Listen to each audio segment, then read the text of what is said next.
Assalamualaikum warahmatullahi wabarakatuh. Pagi. Sahabat perjuangan Garda Indonesia, para penggerak dan para donatur dimanapun berada. Alhamdulillah pada pagi yang berbahagia ini kami dapat menyampaikan sedikit laporan. Telah kita laksanakan peletakan batu pertama menandakan dimulainya pembangunan rumah kelima Garda Indonesia yang insya Allah dilaksanakan di Desa Ujung Tanjung, Kecamatan Murbo, Kabupaten Aceh Barat.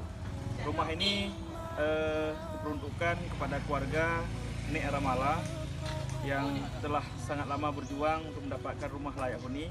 Bahkan lebih daripada 11 tahun terakhir, beliau bersama anggota keluarga lebih kurang ada 5 orang menetap di salah satu rumah kontrak di desa setempat dengan dukungan daripada masyarakat juga, dan atas perjuangan para penggerak dan para donatur, alhamdulillah hari ini kita dapat memulai pembangunannya. Mudah-mudahan dalam waktu yang sesingkat-singkatnya maksimal masuk Idul Adha ya, kemari.